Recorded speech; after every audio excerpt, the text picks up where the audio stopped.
ఇలాంటివి కాకుండా చాలా చిన్నపాటి టీ షాపులు మన ఊళ్ళో కూర్చొని మాట్లాడే, మోడీ గారు చెప్పినట్టు చాయ్ పే చర్చలాగా, మోడీ గారు చెప్పినట్టు చాయ్ పే చర్చలాగా మనం కూర్చొని టీ టైం మాటలు అని చెప్పి కూర్చొని అందరూ ఆ వయసులో అందరూ కూర్చొని విలాసాలకి వినోదాలకి వెళ్తుంటే ఈ యువకుడు మటుకు కూర్చొని నేను ఏదైనా సాధించాలని కూర్చొని ఒక చిన్నపాటి కాన్సెప్ట్ క్రియేట్ చేశాడు. ఆ కాన్సెప్ట్ ఏంటంటే కూర్చోబెట్టి మనకి బెరిస్టా లాగా కాఫీ డే లాగా మనం ఎందుకు మన సగటు పల్లెటూరులో మన ప్రాంతాల్లో మనం ఎందుకు పెట్టకూడదు, ఆ ఒక్కడి ఆలోచన 10 లక్షల పెట్టుబడితోటి కూర్చోబెట్టి రకరకాల టీ ఆకులు తీసుకొచ్చి రకరకాల కాంబినేషన్స్ తనే కొంతమంది టెస్టర్స్ని పిలిపించుకొని కూర్చొని ఒకటే పని చేశాడు. అది చాలా టీ కాంబినేషన్స్ చేసిన తర్వాత 5-6 టీ కాంబినేషన్స్ పెట్టుకుని చిన్న కొట్టు పెట్టుకున్నాడు. తనే నడిపాడు, ముందు ఫ్రెండ్స్ అందరినీ పిలిచేవాడు. అలా కూర్చొని రాజమండ్రిలో పెట్టి అలా కూర్చొని నడుపుతూ ఉంటే ఇంకొకళ్ళు వచ్చి మాకు కూడా ఇలాంటి టీ షాప్ కావాలి, ఏం చేయాలంటే నేను మీకు టీ సప్లై చేస్తాను, మీరు ప్రెమిసెస్ చూపించండి అని. అలా స్టార్ట్ చేసిన 2017లో ఈ రోజున అది భారతదేశం మొత్తం మీద ఇంక్లూడింగ్ నేపాల్తో సహా, భవిష్యత్తులో ఇది దుబాయ్లో కూడా ఈరోజు అడుగుతూ ఉన్నారు, బంగ్లాదేశ్ దాకా వెళ్ళింది. ఇది దాదాపు 4000 అవుట్లెట్స్, టీ టైమ్ అవుట్లెట్స్ భారతదేశం అంతటా ఉన్నాయి. ఇది తనకి దాని వచ్చే సంపాదన అందరికి ఫ్రాంచైజ్ ఇచ్చేశాడు. మోడీ గారు చెప్పిన ఆత్మనిర్భర్ అవార్డు గ్రహీత ఇతను. దాదాపు 100కు పైగా అవార్డులు, బెస్ట్ ఎంటర్ప్రెన్యూర్, బెస్ట్ సిఇఓ, ఇలా తీసుకుంటే ఒక లిస్ట్ ఆఫ్ అవార్డ్సే ఉన్నాయి టీ టైమ్ ఉదయ్ గారికి. ఇది తను ఒక్కడే ఎదగడం కాదు, దాదాపు 25,000 మందికి ఉపాధి అవకాశం కల్పించాడు. తను చిన్న ఐడియా, 10 లక్షల రూపాయల పెట్టుబడితో పెట్టిన ఐడియా 25,000 మంది పైచిలకు వ్యక్తులకి అది ఉపాధి అవకాశం కల్పించింది. అలాగే దాంట్లో 1100 మంది, 4,000 అవుట్లెట్స్ ఉంటే 1100 మంది మహిళలే ఉన్నారు. 1100 మంది మహిళలు అంటే ఇంట్లో ఉండి ఇంటి ముందే చిన్న వసారా ఉంటే వసారాలో టీ టైం అని పెడితే అది వాళ్ళకి సెల్ఫ్ ఎంప్లాయ్మెంట్ అయిపోయింది. ఎందుకు చెప్తున్నా అంటే ఇలాంటి వ్యక్తి రేపొద్దున మన కాకినాడ పార్లమెంట్ అభ్యర్థిగా అయితే ఎంత అభివృద్ధి తీసుకురాగలడు అంటే తనకే కోసమే. అది కూడా నేను పిఠాపురం పంపించినప్పుడు తను కూర్చొని ఎమ్మెల్యేగా నేను చెప్పలేదు, అక్కడ ఉన్నాయి మళ్ళీ కూర్చోబెట్టి చాలామంది నలుగుతూ ఉన్నారు, కూర్చోబెట్టి మొత్తం సరి చేసుకొని నాకు స్ట్రీమ్ లైన్ చేసిరా అని చెప్పి పంపించాను. సిన్సియర్గా చేశాడు, ఏం ఎక్స్పెక్టేషన్స్ లేవు. యాక్చువల్లీ నేను ఏం చెప్పానంటే 2029లో నువ్వు పని చేసుకుంటే అప్పుడు నీకు ఇస్తానంటే, కానీ అతని ప్రతిభని అతని సమర్థతని గమనించిన తర్వాత ఖచ్చితంగా ఇతన్ని ఈ ఎన్నికల్లోనే ఎంపీగా నిలబెట్టాలి అంటే. ఈయనకి చలమలశెట్టి సునీల్ గారికి ఒకటే తేడా, ఇతను 25,000 మందికి ఉపాధి అవకాశం కల్పించాడు, 1100 మంది మహిళలకి సెల్ఫ్ ఎంప్లాయ్మెంట్ కల్పించిన వ్యక్తి. ఈ రోజున బెస్ట్ ఎంటర్ప్రెన్యూర్ అవార్డు రేపు పొద్దున్నది ఎన్ని వేల కోట్లకి అది మనకి మార్కెట్, మనకి స్టాక్ మార్కెట్కి వెళ్తే తెలియదు భవిష్యత్తులో, అంత బలమైనది. అలాగే ఆత్మనిర్భర్ అవార్డు మోడీ గారు పెట్టిన సెల్ఫ్ రిలయంట్ ఇండియా, దాని అవార్డు గ్రహీత. ఇలాంటి వ్యక్తి బెటరా మనకి కాకినాడ పార్లమెంట్కి? లేదంటే చలమలశెట్టి సునీల్ గారు ఉన్నారు, ఆయన కూడా నాకు సన్నిహితుడే, ఫ్రెండే, అప్పుడప్పుడు కనిపించినప్పుడు నమస్కారాలు చెప్పుకుంటూ ఉంటాం. కానీ ఆయన ప్రతి ఎలక్షన్ ముందు వస్తాడు, ప్రతి ఎలక్షన్ తర్వాత వెళ్ళిపోతాడు ఆయన. అలా కాకుండా పైగా అతను ఎక్కడో బయట సంపాదించుకుంటాడేమో అని ఇక్కడికి వచ్చి జగన్ కోసం ఆయన ఇక్కడ మైనింగ్స్ మీద ఆయన కలెక్షన్ చేయడం ఆయన కంపెనీ చాలా బాధ కలిగించింది.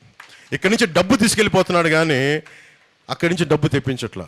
ఇతను ఇక్కడి నుంచి సంపాదన సృష్టిస్తున్నాడు, ఉద్యోగాలు ఇస్తున్నాడు, ఉపాధి అవకాశాలు ఇస్తున్నాడు, 10 మంది గుండె ధైర్యంతో నిలబడే అవకాశం ఇస్తున్నాడు. అందుకని దీన్ని దృష్టిలో పెట్టుకోండి. పైగా వైసీపీ ఎంపీ చలమలశెట్టి సునీల్ గారు మంచి వ్యక్తి, కానీ ఎప్పుడు రాంగ్ పార్టీలో ఉంటాడు. ఆయనకి ఎప్పుడు ఓడిపోయే పార్టీకి వెళ్ళిపోతాడు టక్మని. సో చలమలశెట్టి సునీల్ గారు వైసీపీకి వెళ్తారు, sure shot party is losing, we're forming government. మనం ఒక్కటే గుర్తుపెట్టుకుందాం, మా తెలుగుదేశం సోదరులందరికీ, మా తెలుగుదేశం మహిళా సోదరీమణులందరికీ, మా భారతీయ జనతా పార్టీ నాయకులందరికీ, పెద్దలకి, కార్యకర్తలకి, జనసేన నాయకులందరికీ, కార్యకర్తలకి, జన సైనికులకి, వీర మహిళలకి, ప్రతి ఒక్కరికి పేరు పేరు చెప్తున్నాం, మనం ప్రభుత్వాన్ని స్థాపిస్తున్నాం. మన ప్రభుత్వాన్ని మన పొత్తు గెలుస్తుంది, అత్యధిక సీట్లు గెలుస్తున్నాం. ఇది గుండె ధైర్యంతో చేయండి. అలాగే ఈ రోజున ముఖ్యంగా ఈ రోజున పెన్షన్లు, ఈ రోజున వాళ్ళకి వాలంటీర్స్ని వాళ్ళ సర్వీస్ నుంచి తీసేసింది కాబట్టి ఎలక్షన్ గవర్నెన్స్ ఆ పెన్షన్స్ ఏవైతే ఉండాలో ఆ ప్రభుత్వ అధికారులు వచ్చేలాగా మనందరం కృషి చేయాలి.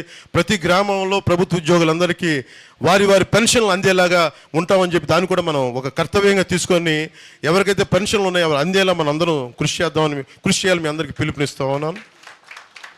అలాగే ఒకటే చెప్పండి, చంద్రబాబు నాయుడు గారు మేమందరం మాట్లాడుకున్నప్పుడు పదే పదే చెప్పాం, డెవలప్మెంట్తో పాటు అభివృద్ధితో పాటు మనకి ఇది కూడా కావాలి, ఈ పథకాలు కూడా కావాలి. ఈ పథకాలు కూడా ఎలా ఉండాలంటే అభివృద్ధితో పాటు ఉండాలి. ఈరోజు నేను కౌలు రైతులకి ఒక్కొక్క కౌలు రైతుకి ₹1,00,00,000 చొప్పున దాదాపు ఒక 20 కోట్ల పైన రూపాయలు మేమందరం ఇచ్చేసాము వాళ్ళందరికీ. ఇచ్చినప్పుడు నేను డబ్బు ఎలా సంపాదించాం? నేను నిజంగా ఒక కౌలు రైతు కష్టాలకి నిలబడాలంటే నేను ఒక సినిమా చేసి నేను కొన్ని కోట్లు పట్టుకొచ్చి నేను దీంట్లో పెడితే నన్ను చూసి చాలామంది ఒక 10 లక్షలు కొంతమంది ఇచ్చి అలా అందరం కలిపితేనే దాదాపు 20కి పైగా కోట్లు మేము ఈ రోజున కూర్చోబెట్టి పోగు చేసి ఇంతమంది కౌలు రైతులు నిలబడ్డాం. అంటే పథకాలు ఉండాలి, ఆసరా ఉండాలి, కానీ వాటితో పాటు అభివృద్ధి కూడా ఉండాలి. చంద్రబాబు గారు మేము అందరం అనుకుంది కూడా పథకాలతో పాటు అభివృద్ధి కూడా ఉండాలి. ఆ దిశగానే వెళ్తున్నాం. ప్రతి పథకాలు ఏ పథకాలు తీసేయమని చెప్పండి, ఉన్న పథకాలు ఇంకా అభివృద్ధి చేసి ఇంకా ₹10 వచ్చేలా చేస్తామని తప్ప తీసేలా మటుకు ఉండదని మనస్ఫూర్తిగా ప్రతి ఒక్క ఓటర్కి చెప్పండి. ప్రతి ఒక్క మహిళకి, పెద్దలకి, ఎవరికైతే ఈ పెన్షన్స్ వస్తున్నాయి, అన్ని రకాల పెన్షన్స్ మేము ₹10 ఇచ్చేవాళ్ళమే కానీ వాళ్ళ నుంచి లాగేసుకునే వాళ్ళం కాదు. మేము చేసేది ఏంటంటే అడ్డగోలుగా జేపీ వెంచర్స్ అని ఇసుకంతా కలిపి ఒక 2 కంపెనీలకి, మొత్తం లిక్కర్ అంతా 14 కంపెనీలకి, ఇవన్నీ వెళ్ళి అడ్డగోలుగా దోచేస్తూ ఉన్నారు. మద్యం, ల్యాండ్ మాఫియా, ఇది మనకి గంజాయి, ఇలా అడ్డగోలుగా దోచేస్తానికి వీళ్ళని ఆగాలంటే మన పొత్తు గెలవాలి, మనందరం నిలబడాలి. 40 రోజులు కరెక్ట్గా మండలం రోజులు దుర్గమ్మవారి పూజలాగా,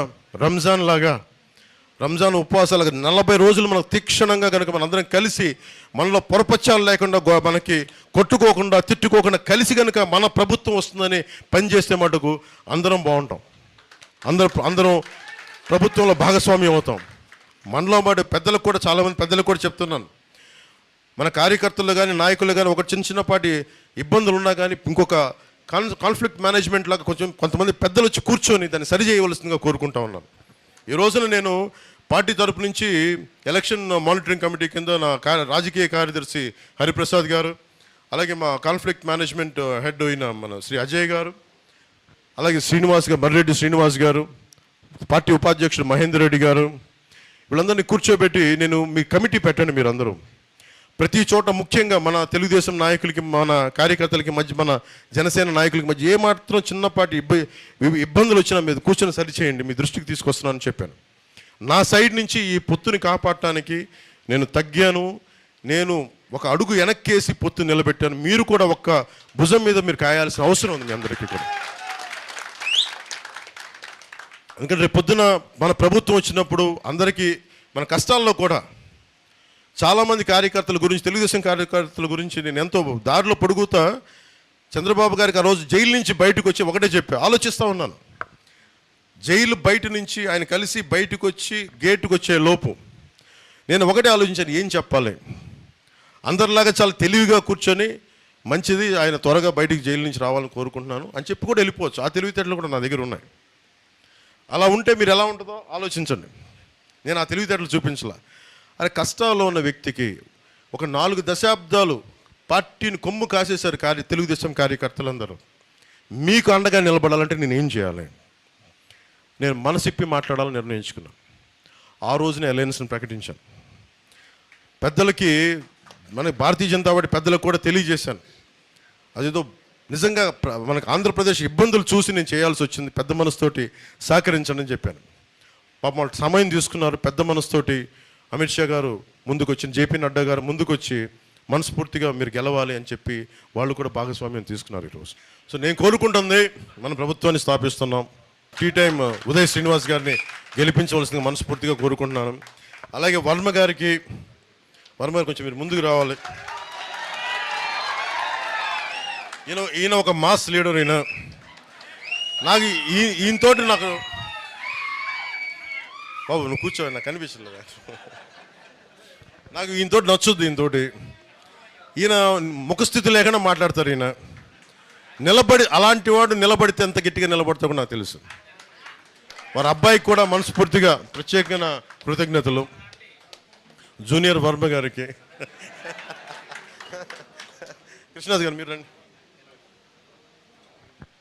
కృష్ణరాజు గారికి కూడా పాప ఆయన కూర్చొని పెద్ద మనసుతోటి సహకరించి ఈ రోజున ఈ పొత్తుని ముందుకు తీసుకెళ్తాను మనస్ఫూర్తిగా ధన్యవాదాలు తెలుపుకుంటూ, ముఖ్యంగా వర్మ గారికి నియోజకవర్గం నా గెలుపు మీ చేతుల్లో పెట్టాం.